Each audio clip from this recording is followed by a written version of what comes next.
Welcome to the Deep Dive. Today, we're looking at something pretty significant in global security.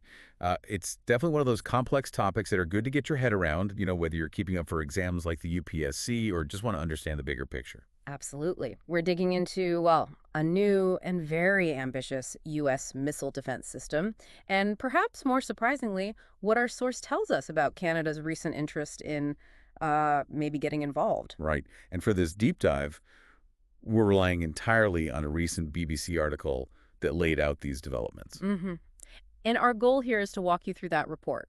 We'll cover what this Golden Dome shield actually is, what threats it's supposedly designed for, the initial reactions internationally, and really unpack why Canada looking into this is so interesting right now, especially given, well, the recent climate between Ottawa and D.C. Okay, let's start there. What exactly is this Golden Dome? The announcement came from President Trump May 20th. Yeah, that's when the specific concept, the name, and some funding details were unveiled. The stated aim is pretty grand: an advanced layered missile defense shield for the U.S. homeland. And when you say ambitious, the language used was quite striking, intercepting missiles even if they're launched from space. It is. And the timeline he mentioned is frankly incredibly tight. He said fully operational before the end of my term, so 2029, but even floated a kind of 3-year goal at one point. Wow. Yeah, and the BBC piece notes this rapid schedule seems to fit with pushes on other advanced projects like the F-47 jet they mentioned. And we know who's in charge. General Michael A. Getline. He's from the U.S. Space Force, which seems fitting given the space dimension. I know the cost. That's always a huge factor with these things. It is. President Trump announced a figure of over U.S. $175 billion. Now, the article does point out that this contrasts sharply with some earlier estimates. The Congressional Budget Office, for instance, had projected a space-based interceptor layer alone could reach, up to $542 billion over 20 years. That's a massive difference. Any idea where the $175 billion is supposed to come from? Well, the plan mentioned involves taking U.S. $25 billion from a broader tax and expenditure cut package the president is pushing for. So that's the proposed initial funding mechanism outlined. Okay, so big money, big ambitions. What about the actual tech? It's been called super technology. What does the source say it involves? Well, the details are still emerging, obviously, but the reporting suggests it's meant to integrate with existing defense systems. It's planned to have both ground-based components and significantly space-based ones. Space-based seems key. Definitely. The idea is a system that can detect and intercept a whole range of threats: ballistic missiles, cruise missiles, hypersonics, drones, essentially at any major stage of their flight. Okay, they're really emphasizing trying to hit them early, right? The boost phase. Exactly. That's the holy grail, really. A layered defense tries to get multiple shots. Boost phase, just after launch, early flight, mid-course, way up in space, and terminal as it comes down. Boost phase is tough. Well, the window is incredibly short. The missile's accelerating like mad, straight up. Very hard to target. But you'd want to hit it then if you could. Oh, absolutely. The source implies this is a major focus. Hitting it in boost phase, while difficult, is ideal because the missile's engine is burning bright, making it easier to track in some ways. Crucially, it hasn't released multiple warheads or decoys yet. Right. And if you take it out, then the debris falls back near the launch site, not potentially over your own or allied territory later. Makes sense. Yeah. So what kind of tech does that need? To achieve that boost phase intercept, the article suggests you'd likely need assets close to the potential launch areas. Things like advanced satellites, maybe space-based radar, definitely orbital interceptors, and potentially even things like directed energy weapons down the line. Okay, so that's what's a very advanced multi-layered system with a space focus. Now, the why. Why push for this now? What's the perceived threat? Well, the timing isn't accidental. The announcement came shortly after a Defense Intelligence Agency assessment chart was reportedly circulating. The title mentioned in the source is Golden Dome for America, Current and Future Missile Threats to the U.S. Homeland. So this chart laid out the justification. Essentially, yes. It highlighted the specific threats the system is intended to counter. And what were the main concerns? A big one, according to the source, is the potential for China to build up possibly dozens of orbiting missiles carrying nuclear warheads, maybe within the next decade or so. Orbiting missiles. Yes, what's known as a fractional orbital bombardment system, or FOBS. Russia's also believed to have worked on this.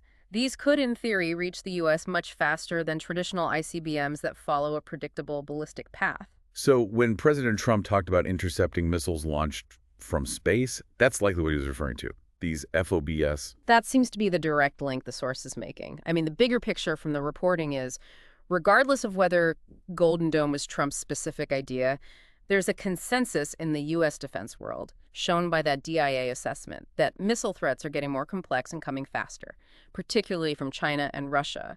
FOBS changes the game on warning times. Understood. Now, a project this big, aimed squarely at countering potential adversaries, is obviously going to get international reactions. What did the BBC report about China's response? Unsurprisingly, they weren't happy.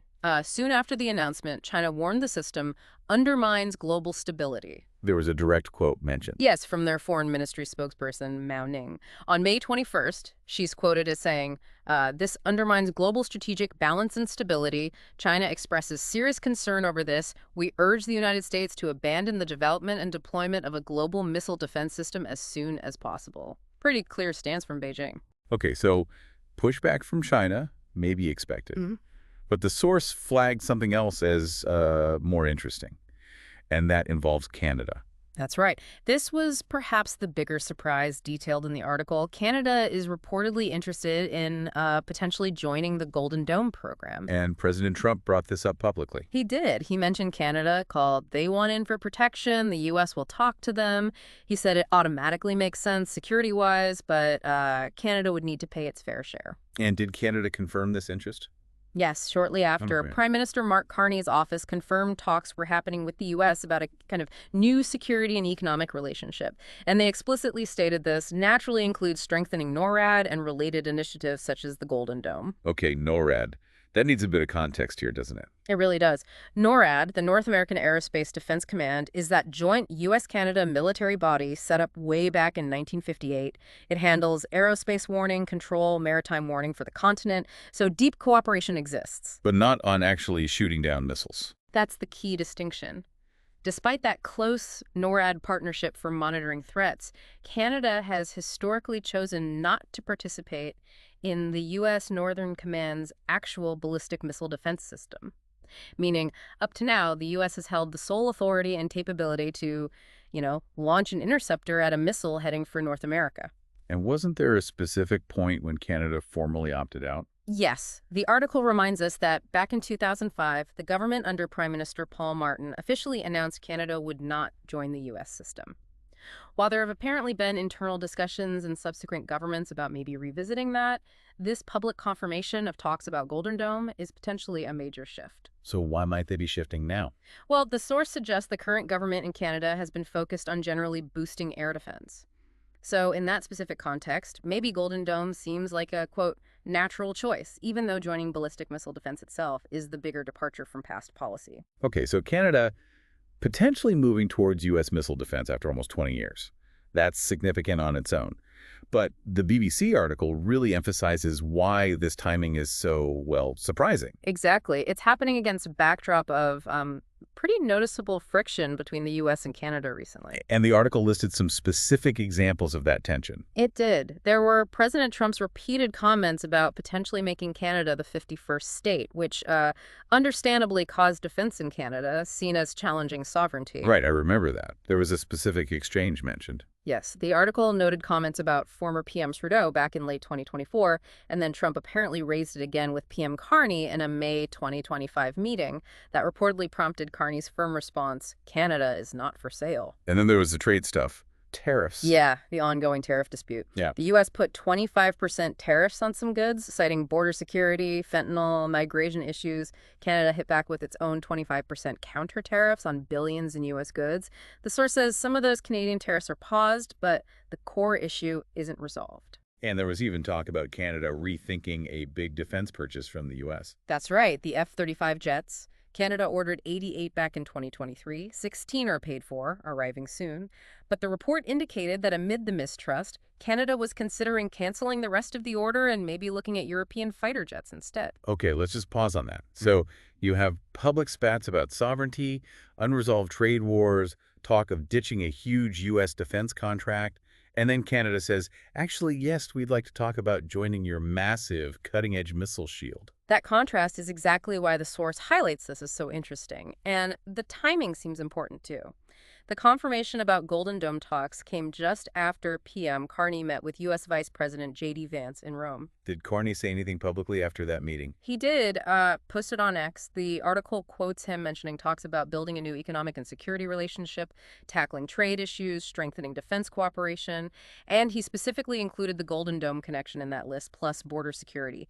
He ended with, "We're strongest when we work together." So the article sort of leaves you wondering, does this signal maybe a thaw?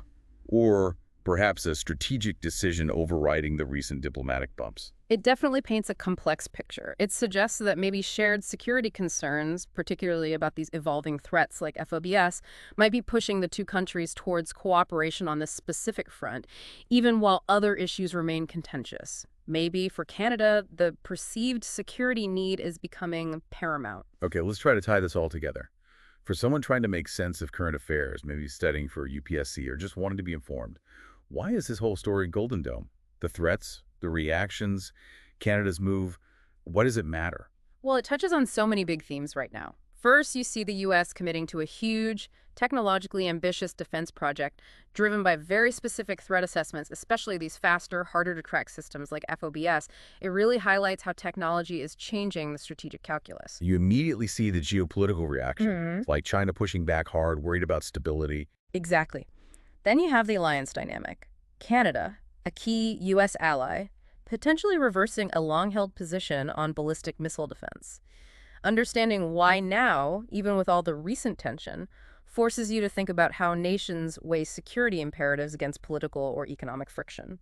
So it's about future defense tech, space-based systems, boost phase challenges, but also about international relations, strategic balance, defense budgets, and how allies navigate complex relationships. Precisely. It's a really multi-layered issue. You've got the tech, the money, the geopolitics, the alliance management, all wrapped up in one development.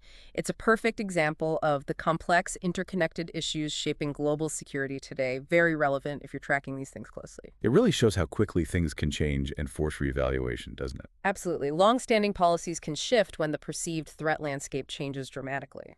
Okay, so wrapping up this deep dive, the key points seem to be the announcement of this ambitious U.S. Golden Dome system, driven by threats like FOBS, China's immediate concern about stability, and this really quite striking development of Canada signaling interest in joining, despite the recent headwinds in the U.S.-Canada relationship. Yeah, it leaves us with some pretty big questions moving forward. It really does. Hmm. Like, how feasible is that rapid timeline and the $175 billion price tag?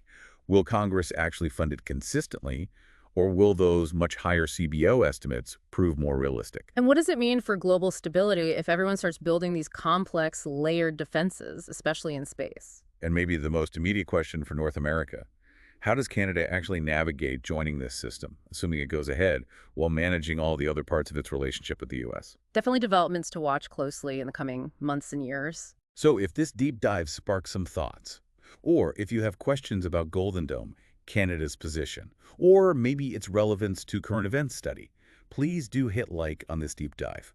Subscribe to the channel for more analysis like this, and definitely leave a comment below.